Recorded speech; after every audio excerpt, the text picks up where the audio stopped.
Jadi ini menuju museum Baitul Al-Quran.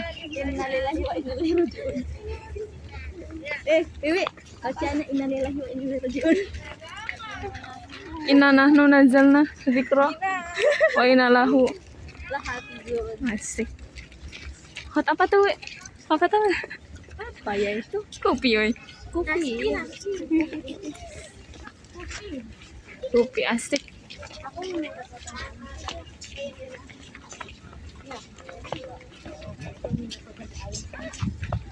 Di mana?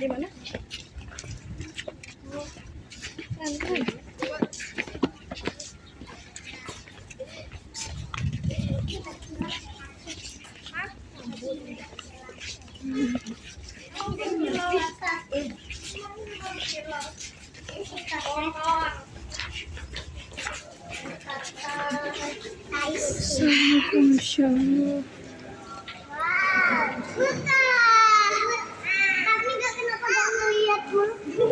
Memang mantap. Insya Allah. Deketin. Apa itu? Mas gitu. Iya, ya. Keren. Itu gimana coba bikinnya? Ya? Iya ya, gimana bikinnya ya? Kita ke sana yuk. Mana?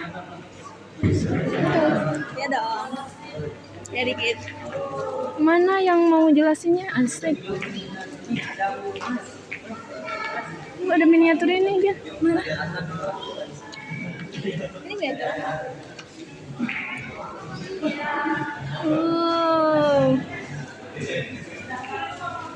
Maka gedung Mbak itu panas. Jadi makai.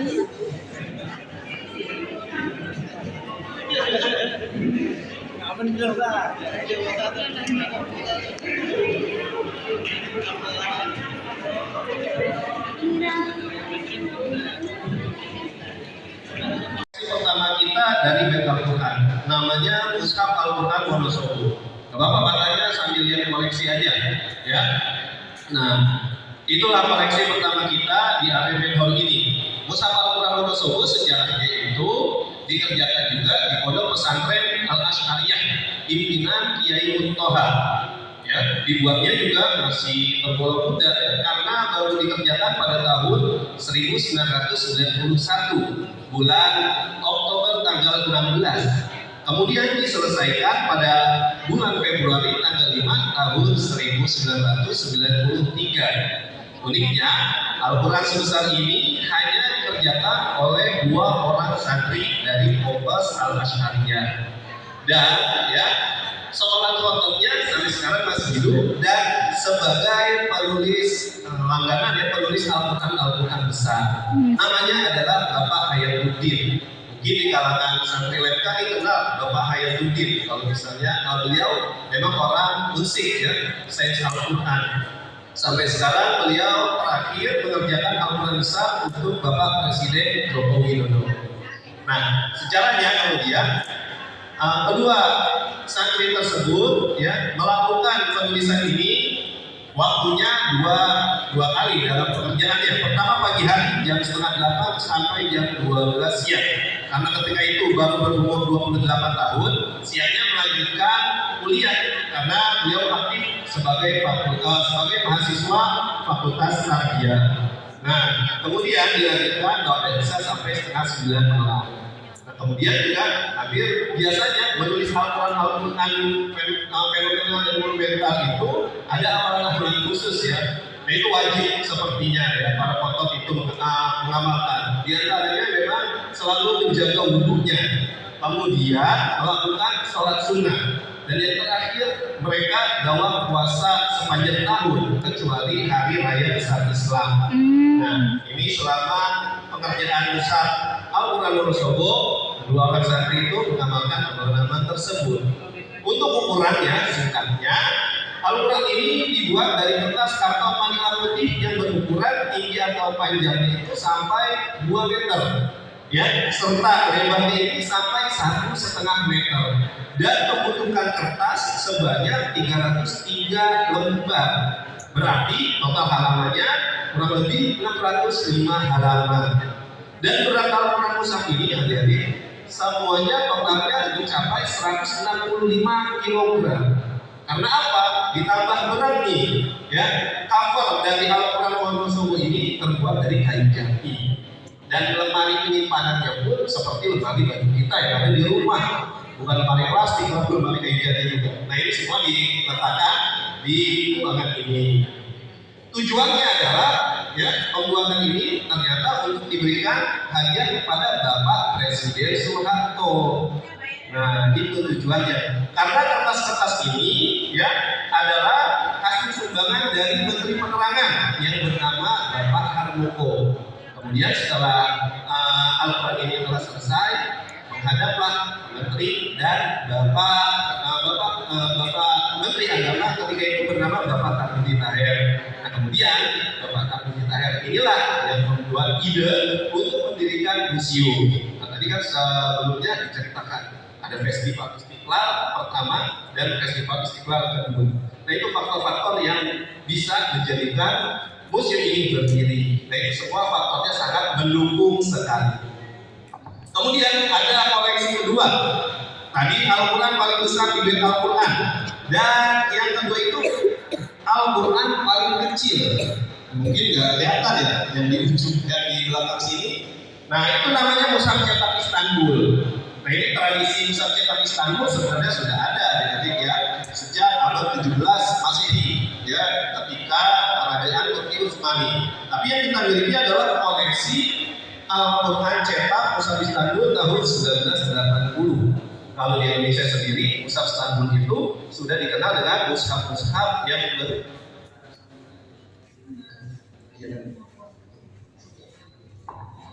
nah Mushaf Istanbul itu dan apa namanya?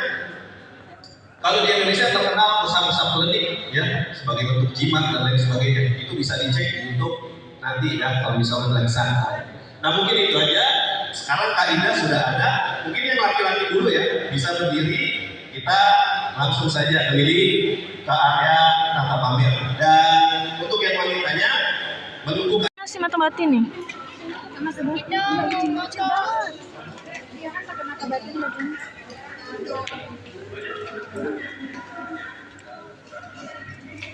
Alhamdulillah la ni'amillah.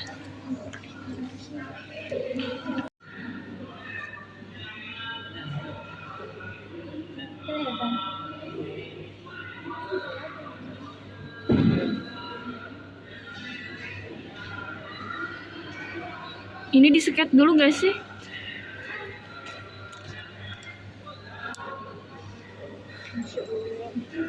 Masya Allah.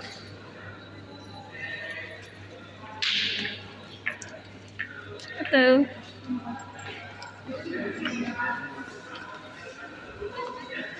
hai.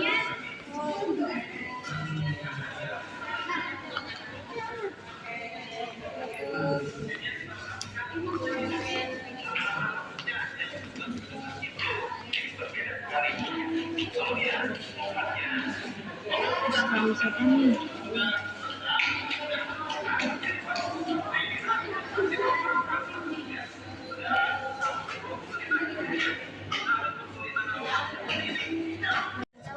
Nggak tahu.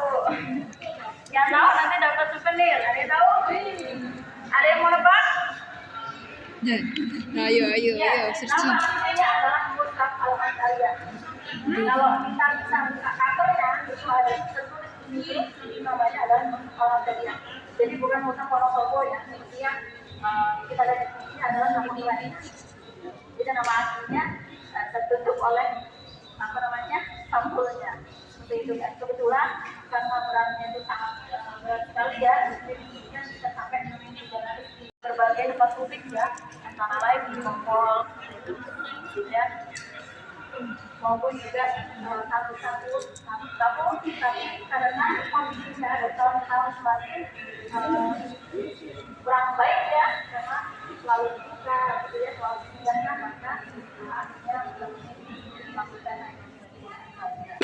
baik ada keunikannya untuk teman-teman lihat ya dari ukurannya gitu ya Kenapa sih ukurannya sangat besar? Tentu saja mungkin salah satu kalau sudah mulai ini dibuat pekalongan ya. Jadi area Bapak Nur Hidayat tahun 2016.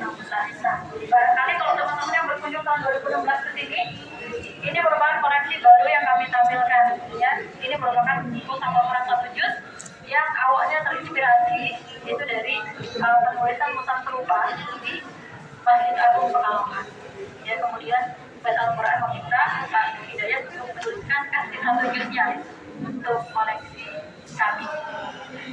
Beliau adalah seorang kaligrafer sekaligus pemahat ya, karena memang biasanya media untuk tulis kaligrafi itu kan kertas, tapi beliau menggunakan media yang unik ya, yang tidak biasa digunakan, yaitu berupa marmer. Baik, ya, bicara tentang alat tulis ya, alat tulis dalam Al-Quran, kita akan belajar juga bagaimana di masa lampau sebelum Musaf Al-Quran itu tidak sekarang bentuknya dan dalam bentuk kumpulan huruf ya, atau menjadi sebuah buku seperti sekarang ini, bahkan hanya bisa kita pegang gitu ya lewat satu gadget yang namanya apa ini, Musaf Al-Quran Android atau Musaf Al-Quran iOS gitu ya. Teman-teman betapa mudahnya. Nah, kalau zaman dulu ya, jangankan Android ataupun iOS ya gitu ya, media untuk menulisnya ini pun sangat sederhana. Apa saja yang dimiliki oleh sahabat waktu itu di media penulisan, baik itu berupa pelepah kurma gitu ya, tulang belulang, kemudian pelana kuda maupun unta gitu ya, kemudian apa lagi, batu pipi gitu ya, kemudian juga kulit binatang. Nah, itu semuanya menjadi media untuk menuliskan wahyu yang datangnya dari Rasulullah SAW. Nah, yang kami tampilkan ini adalah contoh perkamen ya, contoh surat Nabi kepada beberapa raja ya, baik itu yang di Bahrain maupun juga di Persia. Kenapa yang ditampilkan contohnya ya? Karena Abu Bakar ini ya disebut dari pertama, karena pada waktu itu terjadi atau pada masa pemerintahan Abu Bakar ini terjadi Musaf Al-Quran, dan Umar bin Khattab waktu itu sangat khawatir jika terjadi perang terus-menerus dan para sahabat yang berguguran, maka Al-Quran akan semakin berkurang. Kita ya dari mulai yang Arab kuno itu yang menggunakan hijrah ya, Al-Quran nggak masuk di salah satu.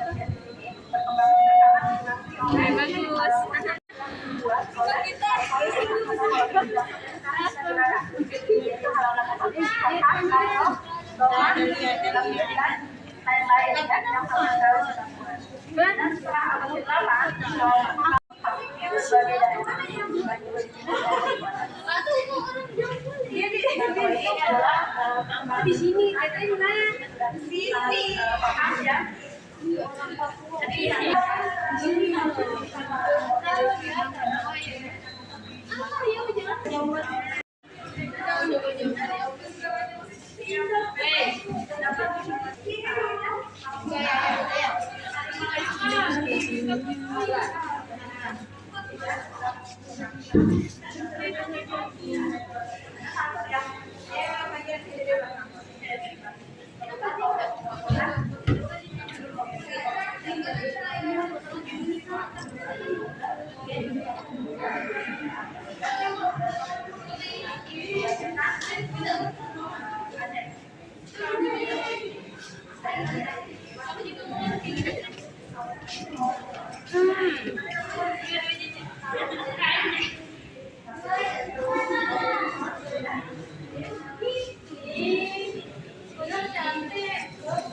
belakang dan sebagainya. Yang seperti ini mungkin kalau teman-teman yang sudah tahu lebih dahulu, sebaiknya itu juga dijelaskan ke teman-teman atau masyarakat gitu ya, supaya mereka ya, supaya tidak lepas memberikan judgement atau penilaian atau memperkirakan sesuatu yang tidak mereka ketahui gitu ya.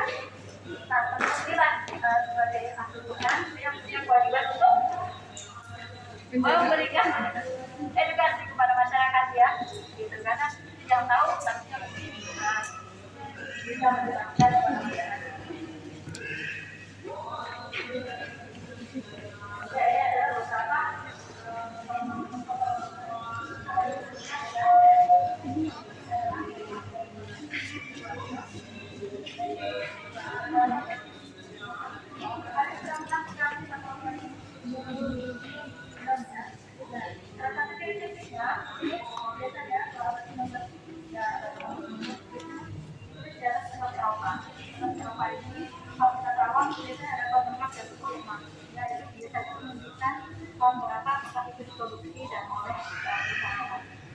makanya kadang-kadang peneliti itu menggunakan satuan tersebut untuk menentukan kemungkinan ini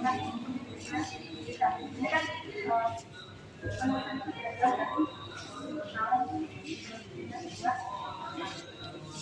yang kedua kita masih lihat ya bahwa kita kalau ini tidak memiliki tanda nomor ayat. Jadi kalau menurutnya kan ada angkanya ya, 3, 1, 2, 3, 4 saja. Namun hanya berupa titik dan lingkaran biasanya, baik itu sudah warna emas maupun juga tanpa warna sama sekali. Dan yang ketiga, kita menggunakan tinta impor yang mengandung besi air mineral. Makanya dia lebih cepat mengalami korrosi, ya artinya lebih cepat merusak tinta ketimbang yang digunakan oleh masyarakat lokal dengan bahan yang lokal juga. Kalau ini semuanya ini merupakan muatan Al-Quran berbahan apa? Nah di sini, teman-teman sekalian, ada yang tahu ibaratnya apa?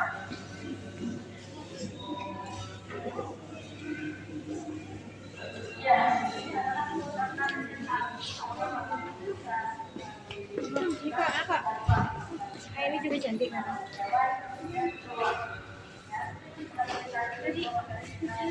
Kayak gini nih.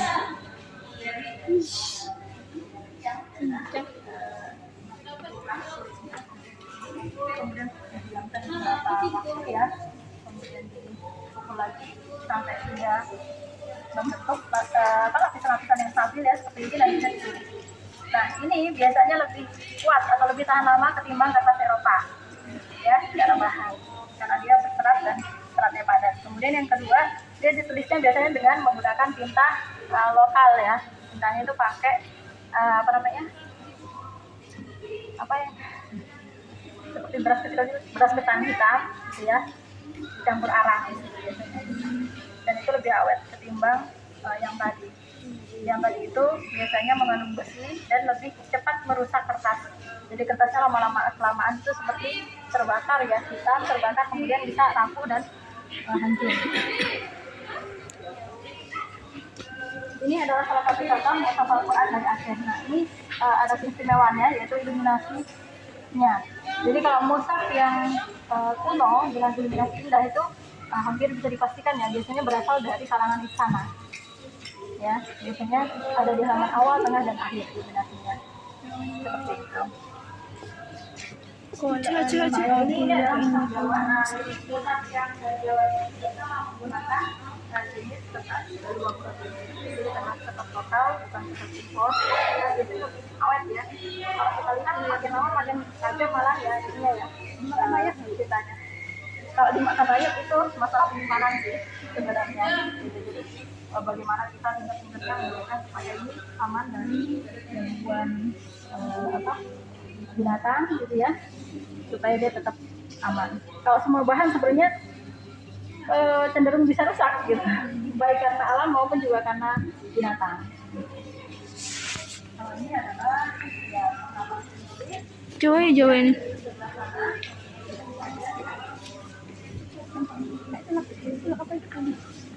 Celak Arab ya.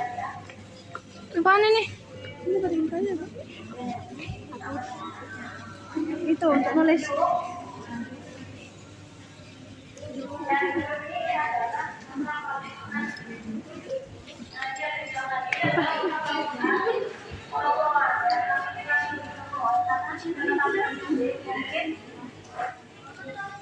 Seperti musaf kuno ya, tapi ketika dilihat baik itu dari sisi bahan gitu ya, ini bukan merupakan musaf kuno asli ya, karena dari bahan ini dibuat dari kertas Samson ya, teman-teman mungkin kenal ya, kertas Samson. Nah, kemudian dari sisi hiasan pun kita lihat ini mungkin karakteristiknya tidak mencerminkan karakteristik ragam tertentu ya. Kemudian dari sisi kebenaran tulisan ini banyak sekali tulisan yang tidak tepat ataupun kurang huruf, kurang harakat gitu ya. Kalau dilihat keseluruhannya maka tingkat keterbacaannya itu hanya sekitar 60%. Jadi artinya memang tidak bisa dijadikan acuan ya untuk dibaca setiap hari seperti itu. Ya.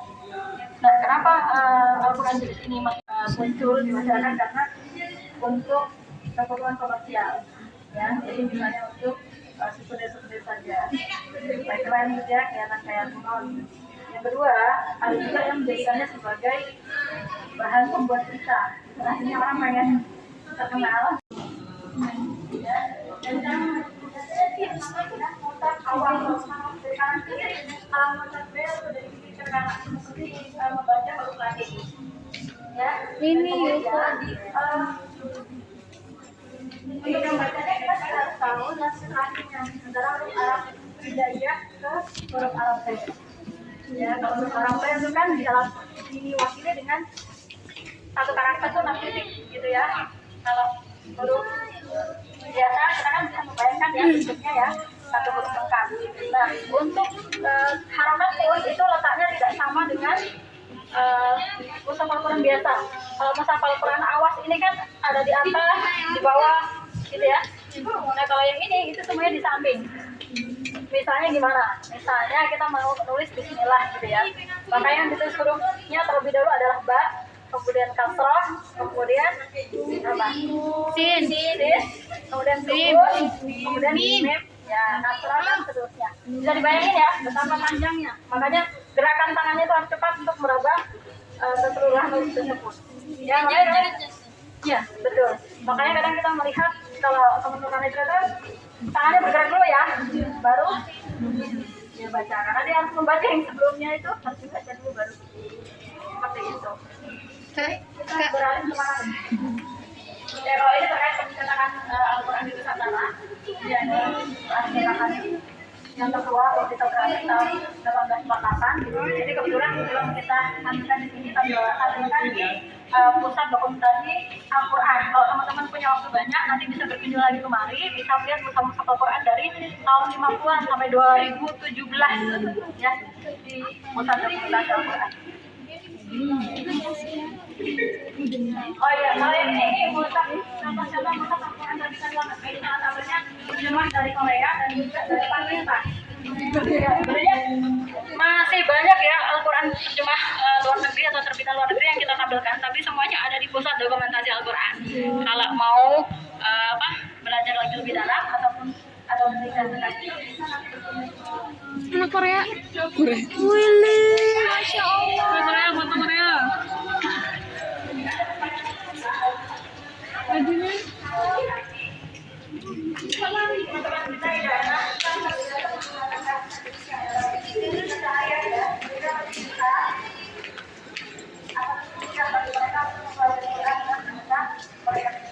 Ada berbagai bahasa yang dari sertifikasinya ada bahasa saya,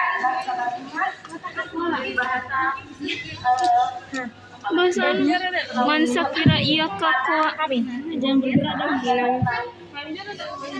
Cendit. Oke.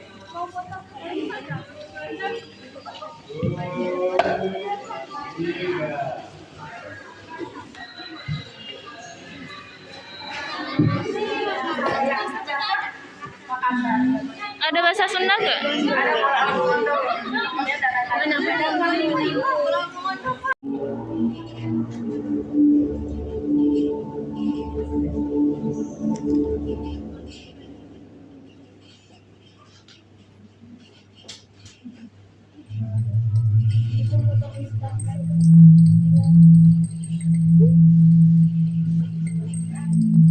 Tidak rata ya. Ini abad ke-16 baru masuk ke daerah Jambi.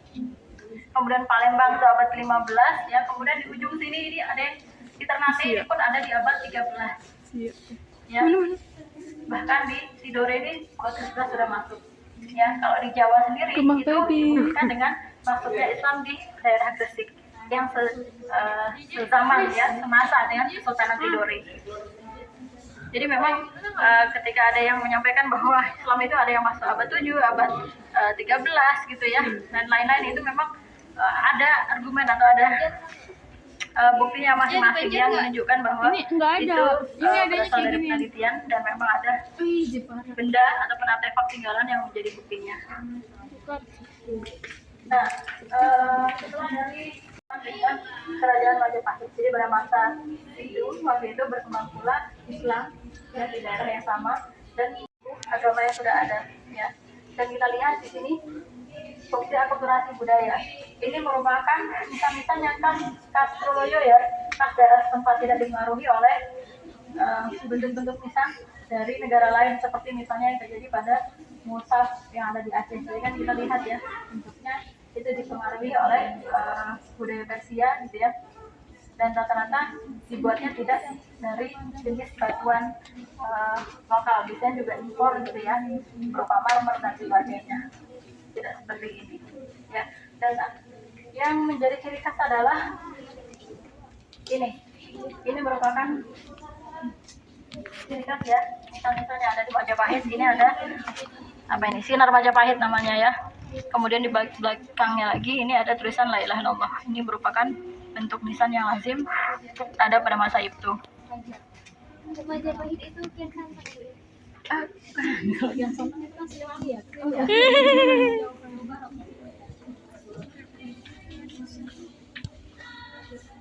Kemudian yang kedua, ini sudah tahu ya, sudah pernah ke masjid ini? Udah. Ya, sudah tahu ya bahwa masjid ini merupakan masjid yang Demak. sejarah ya, dan menjadi penyebaran Islam oleh Wali Songo di Demak waktu itu. Dan salah satu yang menjadi ciri khas adalah sofa tatal atau sofa tunggal yang berada di tengah masjid, di mana tiang atau sofa itu terbuat dari potongan-potongan kayu yang diikat. Aku pernah masuk ke dalam loh. Sholat. Ya ini kuburannya.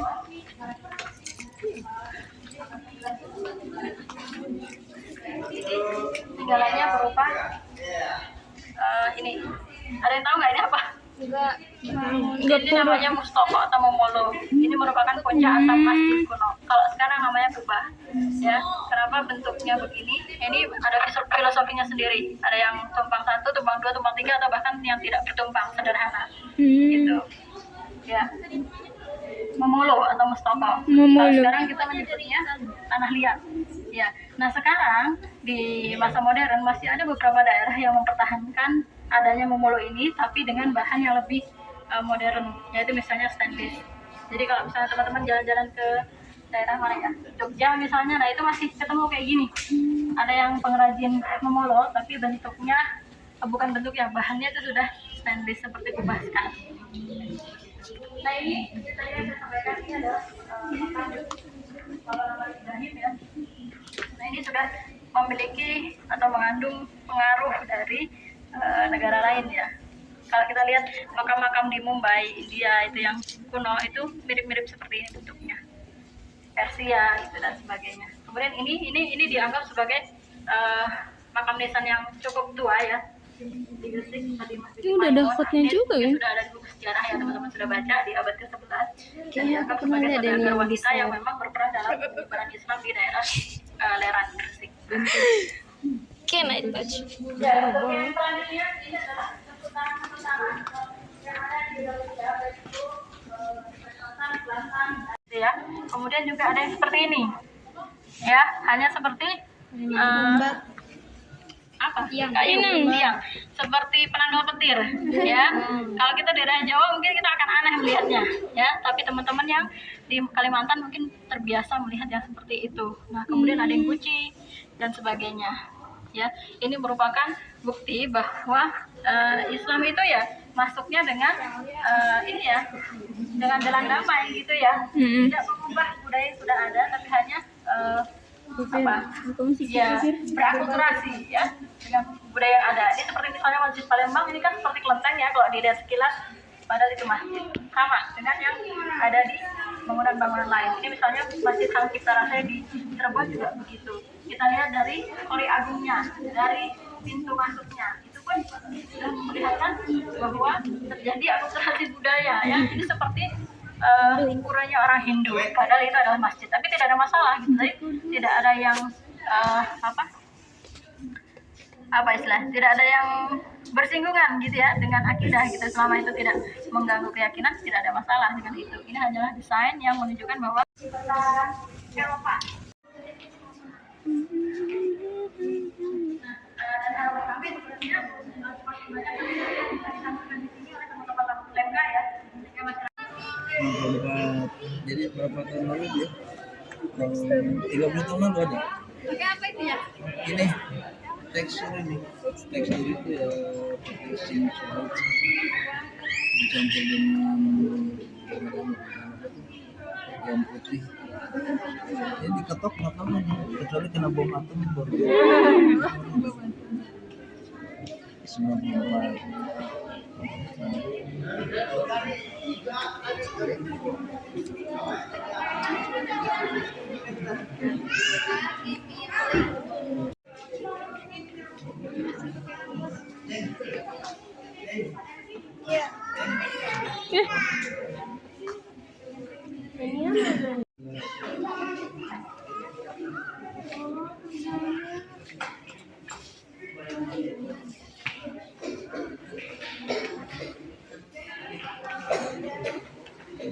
Bentuk-bentuknya aneh-aneh ya.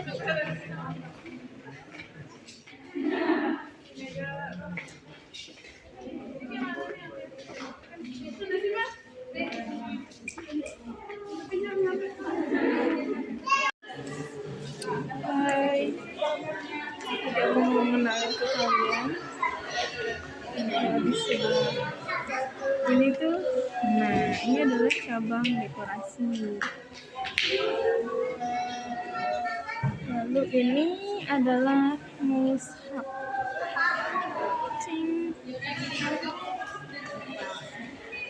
Sama Ning dong.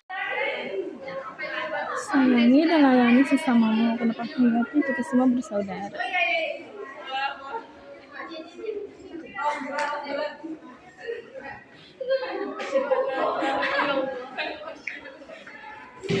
Bapak Gus Dur, kita hanya akan mampu menjadi bangsa kokoh kalau